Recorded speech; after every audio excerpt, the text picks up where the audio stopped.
Welcome to the Homeschool for the Win podcast, the podcast for homeschool families looking for real conversations, practical insights, and a fresh perspective on homeschooling. Hosted by homeschool consultant and homeschool mom Jeanette McBee and Jose Lopez, a college and career readiness coach who works exclusively with homeschool families.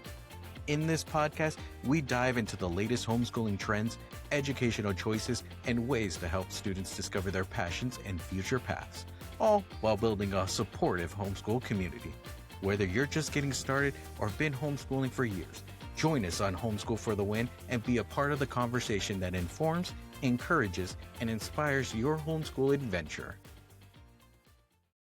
Hi there, everyone. This is Jeanette McBee with Homeschool for the Win, and I'm here to talk to you about what we're going to do in June for homeschooling. So it can look a lot of different ways depending upon who you are and what your family's lifestyle is like. So I just wanted to walk you through what your June might look like. So it's the start of the summer season for most of us.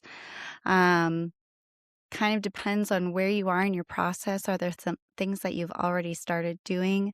Have you just pulled your kiddo out of a building for school, either private or public or charter? You will want to send a letter to the administration, just letting them know that you are pulling them out. Let them know your student's name. You want to have a good relationship on your way out. You don't want it to be fraught with any disagreement or tension. You want this to be a peaceful process that will help you in the long term, especially if you are staying in that school's district. So you'll want to send them a letter, basically a letter of intent. There are examples for that, usually on your state homeschool's website. Here in Iowa, we have Homeschool Iowa, and they are a wonderful resource with lots of different forms and things like that, ideas to help you uh, know how to do those formal things. Some states have organizations based on region. And so you just want to take a look at that and see what your homeschool situation looks like within your state. Let's see. So there's pulling them out of school. There's also, say, your oldest is 5 years old and you're thinking about homeschooling in the fall. So usually when they're that young, you can base so many things off of play. So it's just very intentional play and, reading books aloud and things like that. So usually if you're just going to start in the fall, it's not a huge process starting in June. I know it may feel that way. I remember when I started looking at homeschooling both of my kids, well, it was just one at the time.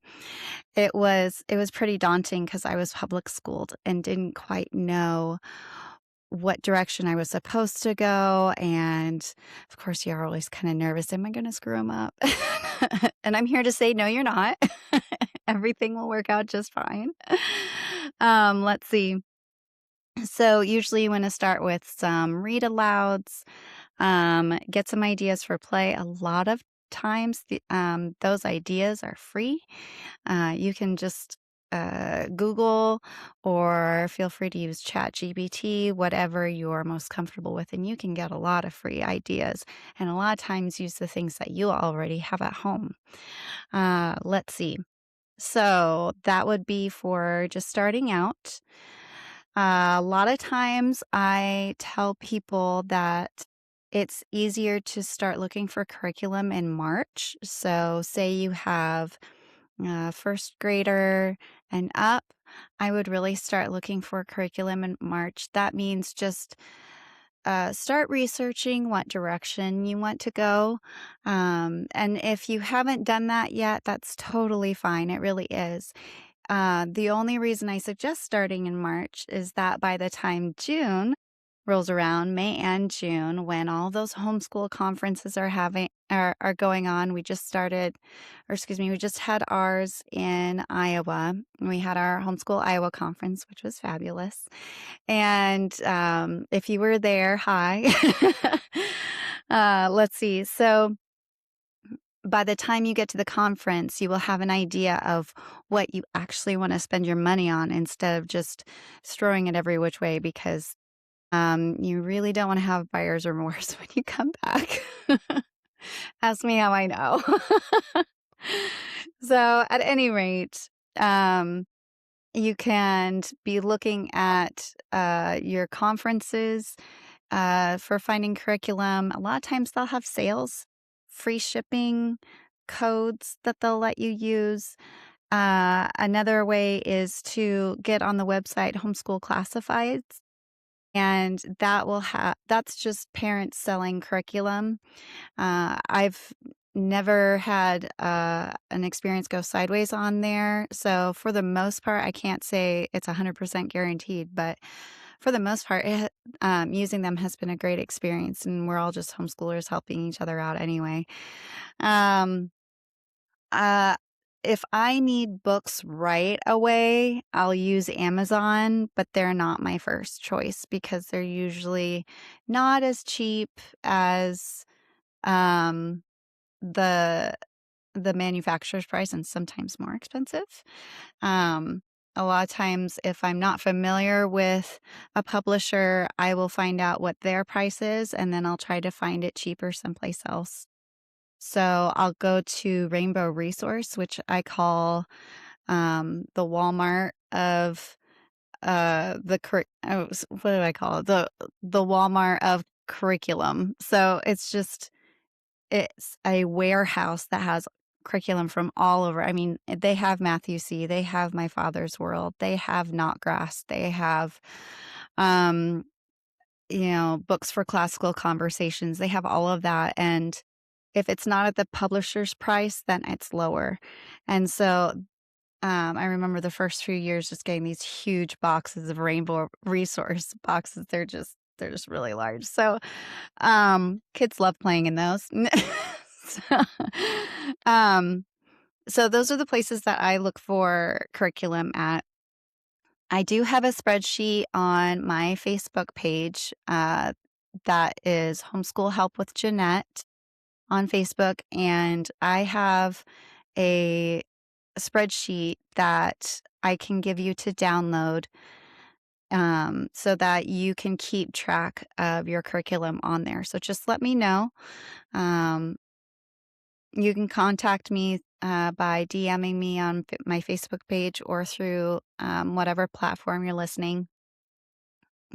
And then let's see, something else that they usually have going on that publishers and um, people have going on during the summer months are sales. So I know My Father's World usually has, I think right now they have a 15% off sale on an entire curriculum package. So if you want to just buy the whole thing, it'll be 15% off, which is a good chunk. All About Press, which does all about spelling and all about reading. They usually start their sales in the spring. I see that with Demi Learning that does Matthew C. So I hope that this information will help get you on the right path. If you have any other questions about curriculum, what you want to use, you can look at Kathy Duffy reviews. That's what I used a lot. Or you can contact me personally, and I'd love to help you out with that. Next, so we've done the curriculum search. You're starting to get that ready. I would suggest trying to wrap that up. If you take your summers off, I would suggest wrapping that up like within a month. Have your books. You don't want to string it out all summer. You really don't. Um, because then it's always on your mind, it's always on the back burner, you're thinking about it all the time. Let me tell you, I've done it both ways. I've done it where I've strung it out all summer and thought it'll be okay. Well, you know what I found happens? unless you're super on top of it. Sometimes that's hard with young kids, is that I'll get to August when we're about to unwrap everything and, "Oh, kids, you get to look at your books for the first time," and I'm missing something. I don't wanna be missing something that first day of school. So, and then, waiting a week or however long it takes to get that one book. And of course, that one book is the one that I'm really going to need that first day of class. So I'm just telling you from experience, you want to have it done within about a month. It's done, it's over. If you do happen to forget something, usually you'll figure it out by the end of that month. So, say the end of June or the end of July, however, wherever you feel like you can do it. You can get that done. You can go to the end of that and be like, oh, I'm missing something now. And now you have time before your first day of school. Another good thing that you can start doing in June is to make your calendar for the coming school year. I totally geek out on this. So I I make a calendar for the coming school year that has all of the months. They're small. And all I need is just the boxes with the numbers. So a calendar for each month. And then I block out. So my kids are pretty active in our homeschool community. Whatever works for you guys, do it. But I would say, whatever your family does that you are committed to, like we have a homeschool choir that we are committed to. We are going to be there every Friday that they have rehearsal, Lord willing. So I block that out on the calendar. I color it a different color than everything else. We normally don't do school on the weekends, so that's not part of how many days I count. And um, if you're in Iowa, this is state law again. If you're in Iowa and you've chosen one of the homeschool choices that you need to keep track of how many days you're schooling, then this is how you do that. Same goes for Colorado.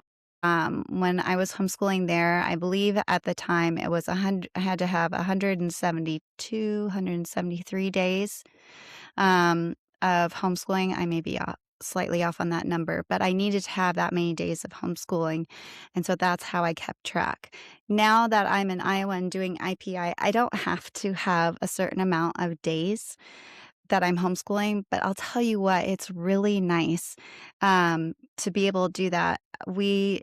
So what you do is you start out with the curriculum that you're using, know how many days or weeks that curriculum lasts, and then you can map it out on that school year calendar. So, okay, we start on, uh, we usually start at the end of August. And I know, it's before Labor Day, but that's just what we found works for us. um, so we start like at the end of August, and then I count out how many weeks. For us, it's usually 36, 37. And then I can also map out like where our breaks are going to be. We usually take a good chunk for winter break, for Christmas and New Year's, and just chill. That's really nice. We do take a week off for spring break. If you are schooling year round, it's really nice. Again, it's really great to have that calendar. If you're doing, you could do 4 weeks on, 1 week off. You can do 6 weeks on, 2 weeks off. Any kind of cadence that works for you. Sometimes I know we did that for a little bit. We did it for 2 years.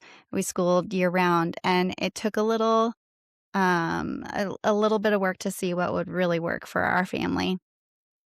At any rate, so that school year calendar is so very, very helpful for the rest of the year. And it helps your students know. We just put it up on the wall. We just tape that thing on the wall. And it's nothing fancy. And then the kids are able to see, oh, we're taking our break here. Oh, we have, some days we would, when they were little especially, we would take their birthday off. We don't normally do snow days, but we'll take the day off for their birthday. And then, they also can see when certain holidays are. That's also helpful. So I would suggest doing that in June, getting that calendar all done. If you are doing um, any kind of long break during the school year, um, like this month through August, I would highly suggest a bucket list. You've probably seen them all over already, but they really are helpful. Even if you don't get to everything, please don't stress out about getting everything on that bucket list. Let me tell you what, if you do half of the things on that bucket list, it's going to be a great summer. Your kids are going to look back and be like, hey, we did that. Oh, and we didn't get to everything. That's great. We'll just add it on to next summer. There's so many things that you're able to do. Be creative. Get outside. That's what they need. They need the fresh air. Even if they're not feeling 100%, get them outside in the fresh air. It will help tenfold. So that's what I have for June. If you like this series of what to do each month that you're homeschooling, please let me know in the comments. So we hope that you enjoyed this one, and happy homeschooling.